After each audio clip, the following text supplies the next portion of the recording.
हिंदू पुत्र संगठन के सदस्य हैं रवि जी, किसी परिचय के मोहताज नहीं है। आइए हम अभी सोशल मीडिया पर एक काफ़ी विवाद चल रहा है जीजा के लेकर, बाकी जो है इनसे जानेंगे। अभी कुछ माने सोशल मीडिया पर खूब चर्चा हो रहा है कि माने भीमराव अम्बेडकर जी थे, माने ब्राह्मणों के जीजा जी थे। आप कब से स्टार्ट कर रहे हैं जीजा जी कहना? सर्वप्रथम आपको चैनल को धन्यवाद, आपको देखने वाले दर्शकों को मेरा प्रणाम। आपका सवाल है भीमराव अम्बेडकर को जीजा जी हम कब कहेंगे? जी, हम भीमराव अम्बेडकर को जीजा जी ही नहीं, हम भीमराव अम्बेडकर को ददसार कहेंगे, क्योंकि भीमराव अम्बेडकर की जो 4 बहनें थी हमारी सनातन की बहुएं हैं। 3 बहनें ब्राह्मण कुल में गई हैं और एक उनकी बहनें क्षत्रिय कुल में आई हैं, तो वो हमारे दादाजी के साला लगेंगे। उनको हम जीजा जी नहीं, तो कहीं चर्चा नहीं हो रहा है, तो शायद आपको भी पता नहीं होगा। हम पत्रकारिता करने चले आए, लेकिन आपको पता नहीं। हमको पता है, आप भी पता करिए। हमको पता है कि 4 बहनें जो थी कहाँ शादी हुआ, कैसे हुआ, हमको पता है। लेकिन अभी जो सोशल मीडिया पे चल रहा है कि मैंने केवल ब्राह्मणों के ही बारे में बताते कि मेरे वो साला है, वो अपने आप को जीजा बता रहे हैं। वो उस तथाकथित जो चिमटा बिमटा जो लोग हैं, जिनको भीमराव अम्बेडकर के संविधान के बारे में उनको बखूबी पता नहीं है, उनको थोड़ा सा पढ़ाई कर लेनी चाहिए कि भीमराव अम्बेडकर की बहनें किस कुल में गई है, तो शायद वो आपके चैनल पर भी स्पष्ट करेंगे कि हमारे बहनोई कौन है। वो स्पष्ट वही भीमटे लोग करेंगे कि हमारे बहनोई क्षत्रिय समाज और ब्राह्मण कुल में के ही लोग हैं, और सनातन में जो है उनका स्वागत किया गया था उस समय में। लेकिन अभी माने जो बयान आया है वो बयान आप सुने हैं? कौन सा बयान? जो एक दलित का जो लड़का है वो कह रहा है कि माने ब्राह्मण के साथ शादी हुआ, उस नाते आप हमको जीजा कह सकते हैं। सर्वप्रथम हम किसी व्यक्ति को जो सनातन धर्म में जो जन्म लिए हैं उनको हम दलित नहीं मानते। वो हमारे सनातनी है, वो हिंदू है, हमारे हृदय में बसने वाले लोग हैं, उनको हम सनातनी नहीं मानते हैं। उनको हम दलित नहीं मानते हैं, उनको हम सनातनी मानते हैं। उनको दलित मानने वाले नेता लोग हैं, उनको लड़ाने वाले नेता लोग हैं, वो हमारे हैं। अगर वो हमारे नहीं होते तो उनके फुआ दाई जो भीमराव अम्बेडकर की जो बहनें थी हमारी घर की बहू नहीं बनती। उनको हम अपना मानते हैं, उनको हम दलित नहीं मानते। कहीं न कहीं बहकावे में आकर तो बयान नहीं दे रहे हैं हम। नहीं, जो दलित जो कह रहे हैं, ठीक है, हम लोग सब इंसान हैं, हमारे सनातन धर्म के हैं। जो लड़का ये बयान दे रहा है कहीं बहकावे में किसी को तो नहीं आ गया? वो एक मनबुद्धि बालक है जो भीमराव अम्बेडकर का जो संविधान है उनको शायद बखूबी पढ़ा नहीं है। उनको पढ़ना चाहिए, फिर आकर के धरातल पर डिबेट करना चाहिए। वो शायद पढ़े नहीं है अभी तक। वो अपने आप को ग्रेजुएट कहता है, पढ़े नहीं है। तो हम भी अपने आप को बहुत बड़ा कलेक्टर कह देंगे तो मान लीजिएगा। नहीं, ज्ञान से तो नहीं, ऐसा लगता है। वो तो वीडियो में भी बता रहे हैं कि पहली पत्नी, ऐसे तो पहली पत्नी तो नहीं है। तो शायद आप बताइए, आपको भी शायद पता नहीं है कि उनकी दूसरी पत्नी थी। तो फिर पहली पत्नी आप कैसे बोल दी? हम नहीं बोल रहे हैं। हाँ। जो वीडियो में जो लड़का तो बोल रहा है, वही तो मनबुद्धि है। भगवान श्री राम उनको सद्बुद्धि दे।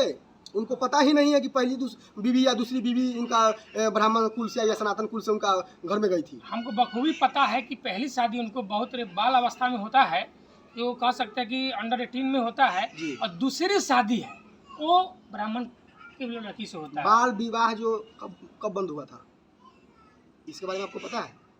नहीं पता है तो अभी पता कर लीजिए। भीमराव अम्बेडकर पर फिर से एक बार FIR होना चाहिए। बाल विवाह कैसे कर लीजिए जी? आप उसका जिम्नी देख लीजिए, 15 साल की एज में शादी हुआ था। कैसे भीमराव अम्बेडकर 15 साल की उम्र में अपना विवाह किए? उन पर FIR फिर से होना चाहिए, और वो अगर गड़े हैं तो उनको निकाल कर जेल में डालना चाहिए। भीमराव अम्बेडकर को हम कहते हैं अंडर एज वो विवाह कैसे किए? पता है ना कि अंडर एज हुआ था? हमको नहीं मालूम, अभी बता रहे तो हम बता रहे हैं। एकदम हुआ था तो केस करिए। एकदम गूगल कर लीजिए, 15 साल की एज में हुआ था उनका शादी, ठीक है। और दूसरी शादी जो हुआ था वो ब्राह्मण की लड़की से हुआ था। और बहुत ब्राह्मण मत बोलिए। अच्छा, वो ब्राह्मण मत बोलिए, वो हिंदू थी।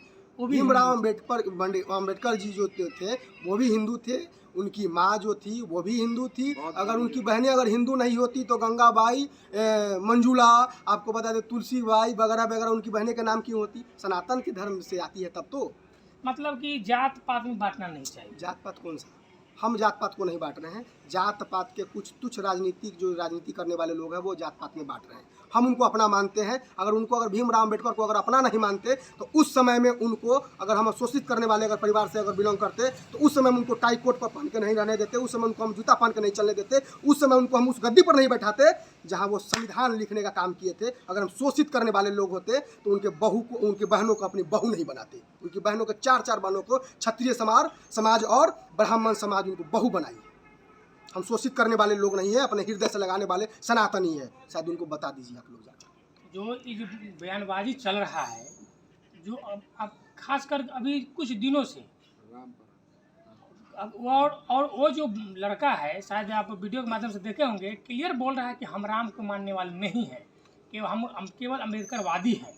अम्बेडकरवादी, वही तो बोल रहे हैं। अम्बेडकरवादी का क्या कहना है, क्या नहीं कहना। अम्बेडकरवादी तो 10 साल के लिए आरक्षण ये घोषणा किए थे। लगातार उसको चाप रहे हैं, चूस रहे हैं आरक्षण को। अगर अम्बेडकर जी को आप मानते हैं तो आप उनके कहे अनुसार चलिए। बिल्कुल। अब आप कहते हैं अम्बेडकर जय भीम का नारा लगाते हैं, और मुसलमान लोग कहता क्या है कि हम जय भीम करते हैं और बोलते हैं हम संविधान को नहीं मानेंगे, हम शरिया को मानेंगे। तो आप भाईचारा किस प्रकार का रखते हैं उनसे? भाईचारा आप हमसे रखिए ना, क्योंकि हम आपके सगे भाई हैं।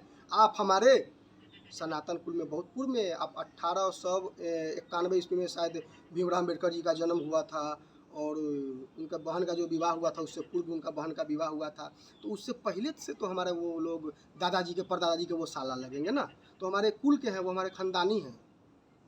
ये लोग कुछ मंद बुद्धि लोगों ने ये विवाद खड़ा कर उनको दिया। पढ़ने की आवश्यकता है।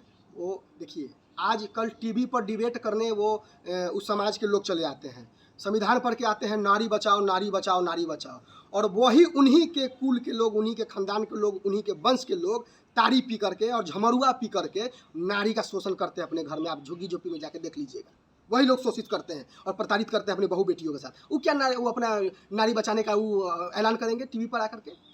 चंद फेमस होने के लिए, टीआरपी के लिए बड़े बड़े वो गमछा रख लेते हैं, नीला पीला गीला, और आकर के नारी का बचाव का बात करते हैं। अभी कहीं ना कहीं वही से प्रेरित हो करके तो यही नहीं बात हो रहा है। बिल्कुल। अरे बहुत होने के लिए लोग तो बहुत सारा स्टंट अपनाता है। इसी में राम को नहीं मान रहे हैं तो हमको बता दी, इतना दिन हो गया, हमको लगता है कि अम्बेडकर जी ने कभी ऐसा प्रश्न नहीं किया हो कि हमको जीजा को। अब उनके जो माने एक मिनट, अम्बेडकर जी कैसे कह देंगे कि हमको जीजा कहो? अगर वो कहते जीजा कहो तो अम्बेडकर जी के बहनें जो थी, हमारे दादाजी के भाभी कहिए या भौजाई कहिए या बाबू कहिए, वो हमारे दादा परदादा के साला लगेंगे अम्बेडकर। भीमराव अम्बेडकर जो संविधान लेखक हैं, वो हमारे दादा परदादा के साला लगेंगे। तो कैसे कह देंगे कि हमको जीजा कहें? अगर वो जीजा कहेंगे तो मान लीजिए हमारे दादा परदादा की जो बहनें हुई, अगर वो जीजा कहलाएंगे तो उनकी पत्नी तो उनको सरहद लगेगी। तो सरहद से मजाक करेंगे क्या अम्बेडकर जी? चाहे उनके मानने वाले लोग करेंगे? नहीं करेंगे। तो फिर आप क्या करिए? मतलब कि आपसी माने रिलेशन बना हुआ है, लोग इसको तोड़ मोड़ के पेश कर रहा है। कुछ राजनीति करने वाले लोग हैं जिनको ज्ञान नहीं है सनातन धर्म क्या है। अगर सनातन धर्म से इतना ही उनको बैर था तो उनको जो जिस धर्म को, हम उनको धर्म को बुरा नहीं कहते, हम उनके कौम के, उनके पंथ को हम बुरा नहीं कहते। ऐसा सनातन धर्म ही एक है, बाकी तो कौम पंथ हुआ।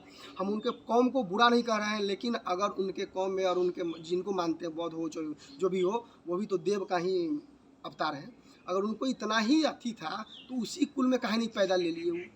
पैदा लेना अपने बस की चीज़ तो है नहीं। तो फिर सनातन जो हमारे देवी देवता जो चाहेंगे वही होगा।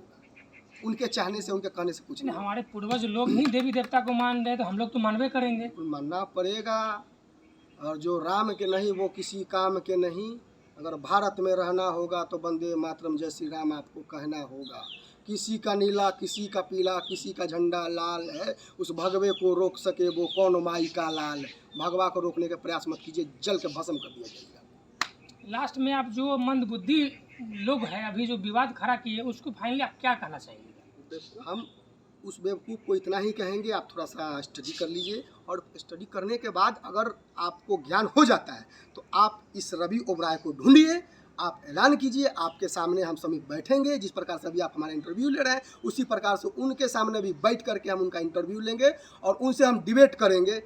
आपका संविधान क्या कहता है और हमारा सनातन धर्म क्या कहता है। हमारे साथ रवि ओबराय जी थे।